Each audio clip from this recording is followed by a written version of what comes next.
بسم اللہ الرحمن الرحیم۔ السلام علیکم خواتین و حضرات۔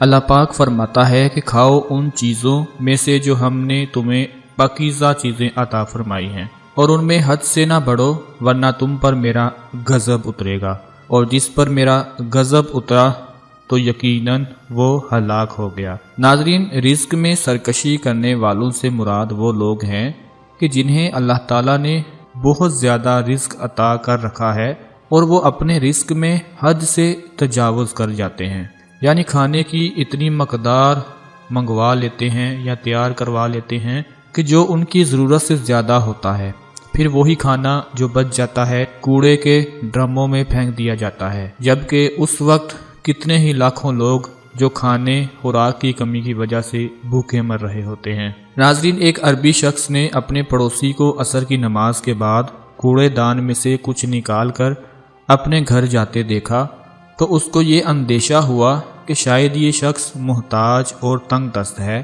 اور مجھے اس کا پتہ بھی نہیں۔ چنانچہ اس شخص نے اس آدمی سے ملاقات کی اور اس کے گھر کے حالات کے بارے میں پوچھا، اور جو کچھ کوڑے دان سے اسے اٹھاتے دیکھا تو اس سے متعلق پوچھنے کا ارادہ کیا، لیکن جب وہ ملاقات کی غرض سے اس کے پاس گیا تو کیا دیکھتا ہے کہ وہ تو بہترین غنی اور مالداری کی حالت میں تھا۔ اس شخص نے اس آدمی سے کوڑے دان سے کھانے اٹھانے کے متعلق پوچھا تو اس نے بتایا کہ میں نے کوڑے دان میں کھانے کے قابل کھانے کو پڑا دیکھا تو اس کا پھینکا ہوا مجھے اچھا نہیں لگا، میں نے اس کو بجائے اس گندی جگہ پہ پڑے رہنے کے اس کو اٹھا لینا ہی بہتر سمجھا۔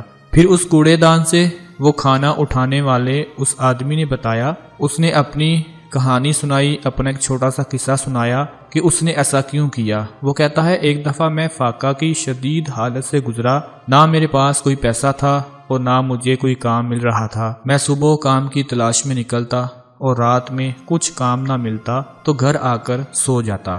میری بیوی اور بیٹی روزانہ اسی انتظار میں ہوتی کہ میں کچھ لے آؤں اور ان کی بھوک مٹا سکوں، لیکن جب معاملہ حد سے گزرنے لگا اور 3 دن میں فاقے سے ہی گزارے تو میں بھوک مٹانے کی خاطر اپنی حسین اور جمیل اکلوتی بیٹی کو فروخت کرنے کا ارادہ کر بیٹھا۔ اس کو بنا سنوار کر بازار لے گیا۔ ایک دیہاتی لڑکے کی نظر میری بیٹی پر پڑی، اس نے بیٹی کو دیکھا تو اسے پسند آ گئی۔ اس نے مجھ سے لڑکی کے تعلق سے بھاؤ کیا، ریٹ کیا، چاندی کے 12 ریال پر راضی ہو گیا۔ جیسے ہی میں نے وہ چاندی کے ریال اس کے ہاتھ سے لیے تو وہ لے کر فوراً کھجور کے بازار کی جانب دوڑ پڑا۔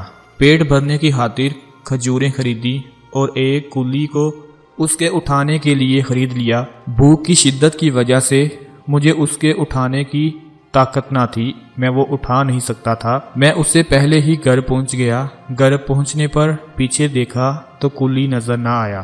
میں اس کی تلاش میں نکل پڑا۔ پھر میں نے سوچا بازار جا کر دوسری کھجوریں خرید لیتا ہوں۔ میں نے جیب میں ہاتھ ڈالا تو وہ باقی ریال جو بچے تھے وہ بھی گم ہو گئے۔ مجھ پر بہت زیادہ مایوسی اور غم طاری ہو گیا۔ میں نے حرم شریف میں جانے کا ارادہ کر لیا۔ جب میں وہاں پہنچا تو وہ دیہاتی میری لڑکی کے ساتھ وہاں نظر آیا۔ میرے دل میں خیال آیا کہ جب یہ مکہ سے نکلے گا تو وہاں کسی گھاٹی میں گھات لگا کر اس لڑکے کو مار دوں گا اور اپنی بیٹی کو آزاد کر لوں گا۔ ناظرین، پھر وہ آدمی کہتا ہے کہ میں طواف کر رہا تھا تو وہ لڑکا مجھے نظریں چرا کر دیکھنے لگا۔ اس کی آنکھیں میری آنکھوں سے مل گئی اور پوچھنے لگا، بتاؤ یہ لڑکی کون ہے؟ میں نے کہا، یہ میری باندی ہے۔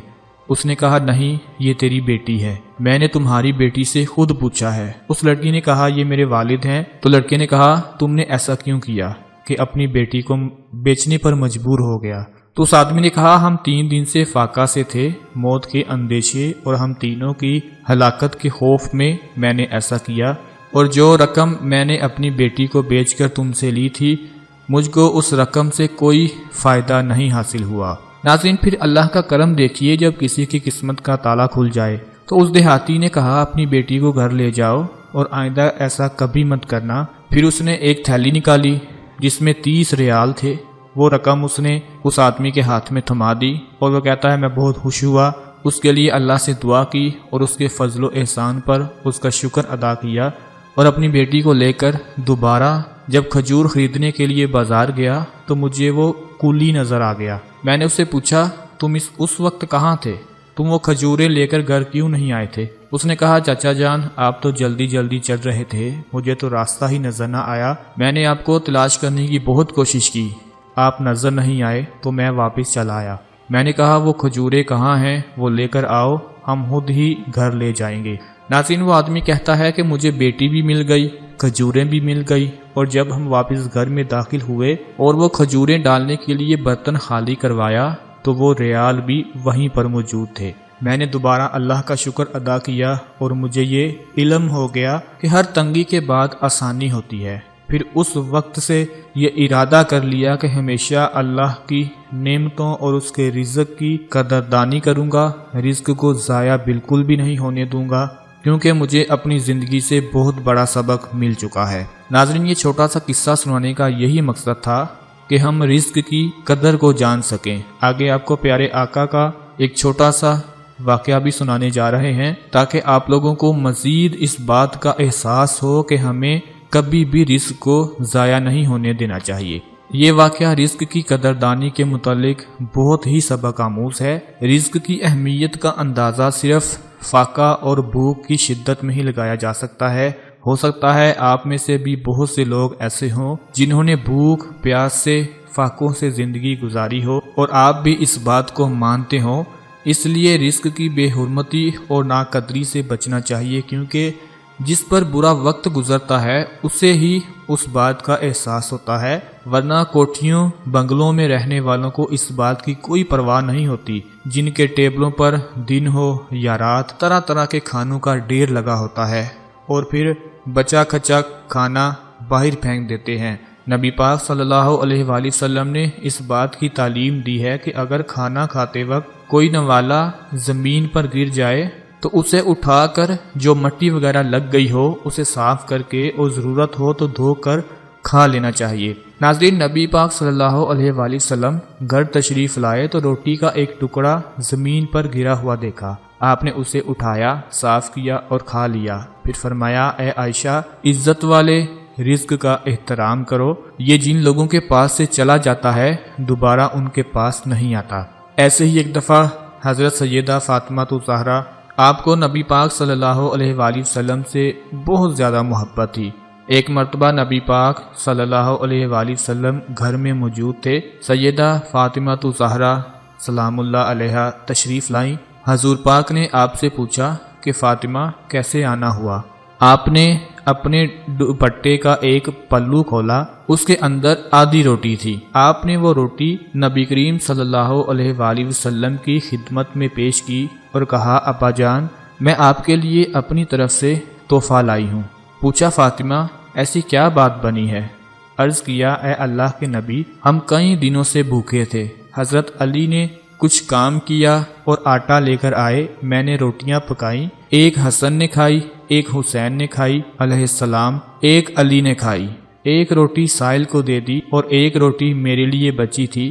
ابا جان جب میں روٹی کھا رہی تھی تو دل میں خیال آیا فاطمہ تم بیٹھی روٹی کھا رہی ہو، پتہ نہیں تمہارے بابا حضور کو کچھ کھانے کو ملا ہے یا نہیں، اس لیے میں نے باقی آدھی روٹی کپڑے میں لپیٹی اور آپ کی خدمت میں لے آئی ہوں۔ ابا حضور میں آپ کو یہ ہدیہ پیش کر رہی ہوں، اس کو قبول فرما لیجئے۔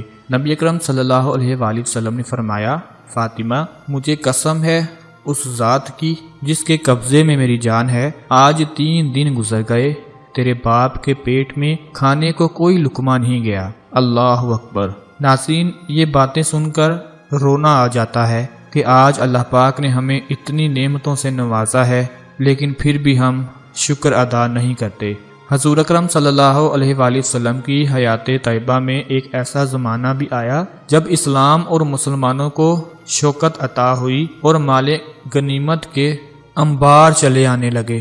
اس وقت پیارے حضور صلی اللہ علیہ وآلہ وسلم کا یہ حال تھا کہ لاکھوں دینار آتے اور آپ انہیں چند گھنٹوں میں ضرورت مندوں کو عطا کر دیتے اور خود ہاتھ جھاڑ کر اٹھ جاتے۔ اس زمانے میں حضور اکرم صلی اللہ علیہ وآلہ وسلم کے گھر میں 2 3 ماہ تک چولہا نہ جلتا تھا۔ ایک بار حضرت عمر رضی اللہ تعالی عنہ کا حضور پاک کے گھر میں جانا ہوا، آپ وہاں تشریف لے گئے تو دیکھا کہ آپ چٹائی پر لیٹے ہوئے ہیں جس پر کوئی بستر نہیں ہے، جسم مبارک پر تہ بند کے سوا کچھ نہیں، پہلو میں بدیاں بڑھ گئی ہیں، توشہ خانہ میں مٹھی بھر جو کے سوا اور کچھ نہیں، آنکھوں سے بے ساختہ آنسو نکل آئے۔ ارشاد ہوا کہ عمر کیوں روتے ہو؟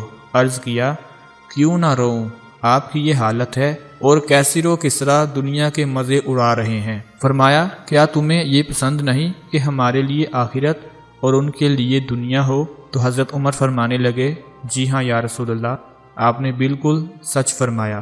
ناظرین، ہم اگر اپنی زندگی کے ہر موڑ اور ہر شعبہ میں رسول اکرم صلی اللہ علیہ وآلہ وسلم کی سیرت کو داخل کر لیں، اپنا کردار آپ کے جیسا بنا لیں اور آپ کی زندگی کو اپنی زندگی بنا لیں، تو اسی سے ہمیں دنیا میں بھی عزت ملے گی اور آخرت میں بھی عزت ملے گی، اور ہم اس کے مستحق قرار پائیں گے کہ آپ خود صلی اللہ علیہ وآلہ وسلم خود آپ کے ہاتھ سے اس جام کوثر سے لطف اندوز ہوں گے جس کے پینے کے بعد پھر کبھی پیاس نہیں لگے گی۔ اور اگر ہم یہ ارادہ بھی کر لیں کہ ہم رزق کی قدر کریں گے تو کتنے غریبوں کی بھوک کا علاج اور ان کے فاقوں کا مداوع ہو سکتا ہے۔ اللہ پاک عمل کی توفیق عطا فرمائے۔ اس ویڈیو کو لائک کر دیں، شیئر کر دیں اور چینل کو سبسکرائب لازمی کر دیں تاکہ ہماری ہر نئی آنے والی ویڈیو سب سے پہلے آپ لوگوں کو ملتی رہے۔ اپنا خیال رکھیے گا، دعاؤں میں یاد رکھیے گا۔ اللہ حافظ۔